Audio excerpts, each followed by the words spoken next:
Bonjour, dans cette vidéo, nous allons apprendre à créer un clignotement d'une LED avec le logiciel Flowcode. Donc je démarre le logiciel ici.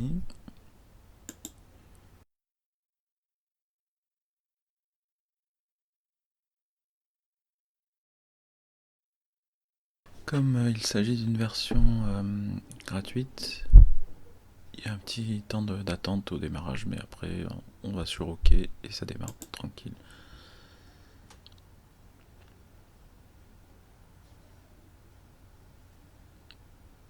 Donc au départ, on nous demande de créer un nouvel algorithme. Donc on fait oui. Et ensuite on fait OK pour créer un nouveau fichier. On nous demande ensuite de choisir la cible, c'est-à-dire le processeur sur lequel on va travailler. De base, on nous propose le 16F88 qui suffit largement pour ce petit travail.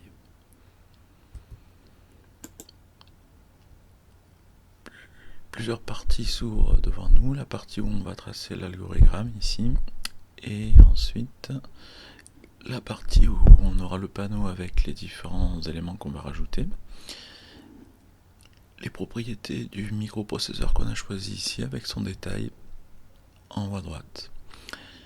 Pour notre exercice, on va donc créer une LED qui clignote.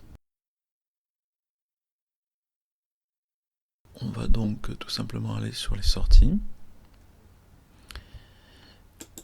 et on va choisir une LED. Vous voyez qu'elle est apparue ici dans la partie simulation. Avec le bouton droit de la souris, je vais aller dans les propriétés étendues. Et là vous voyez que vous pouvez choisir le type de forme de la LED. On va la laisser en cercle, la couleur de la LED. On va choisir du vert. On peut aussi choisir son niveau d'activité. Si elle est active au niveau bas ou au niveau haut. On va garder le niveau haut pour cette simulation. Et on peut même changer le format de la LED. On va sur OK. Ensuite, on retourne sur la LED et on va choisir, toujours avec le clic droit, les connexions. Et là, on va choisir le port sur lequel va être connectée la LED.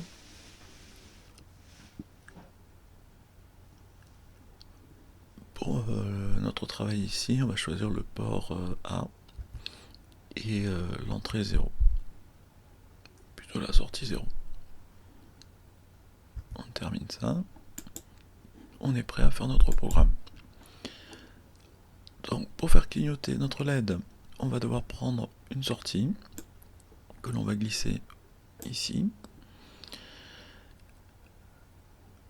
On va devoir cliquer sur le bouton droit pour choisir des propriétés. Et là on peut donner le nom de ce que l'on veut afficher, par exemple LED, ici. La valeur de la LED allumée ou éteinte, ici. Et le port sur lequel on a connecté notre LED. Alors nous il s'agit d'un bit unique, donc on met un bit unique ici.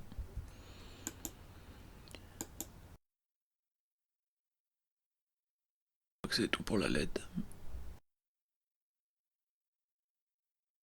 On fait OK. Donc la LED sortie à 0. Et on va ensuite mettre un délai pour que la diode reste éteinte un certain temps. Ici. On le prend, on le maintient et on l'amène en dessous. On peut choisir la durée de la pause en millisecondes ou en secondes. Donc là, 1 seconde d'attente, peut-être 2. Ça sera peut-être mieux. Et ensuite, on reprend notre sortie, que l'on fait glisser en dessous cette fois-ci. Et toujours la même. Toujours notre sortie, toujours le port A, toujours un bit unique. Et cette fois-ci, on veut que notre LED s'allume, donc on va la mettre à 1. Ici. on valide, et on remet un délai de 2 secondes encore en dessous. On double-clique, on change ici la valeur de 2 secondes, et ici en secondes, et on fait OK. Voilà, notre programme est prêt, on n'a plus qu'à lancer la simulation.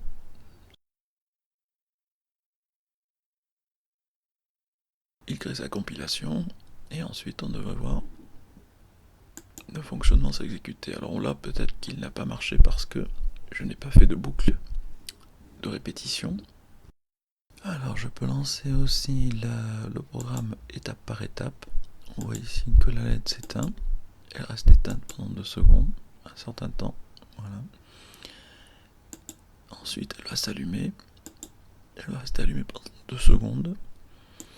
Et comme il n'y a pas de répétition du programme, il l'a exécuté, il s'arrête. Donc si je veux que mon programme se répète, il faut que j'insère une boucle de répétition dans mon programme.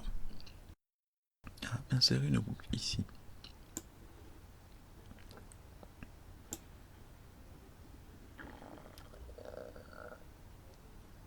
Donc j'ai mis une boucle tant que, et du coup est-ce que je peux déplacer mes objets les uns après les autres? Oui, tout simplement. En gardant bien l'ordre.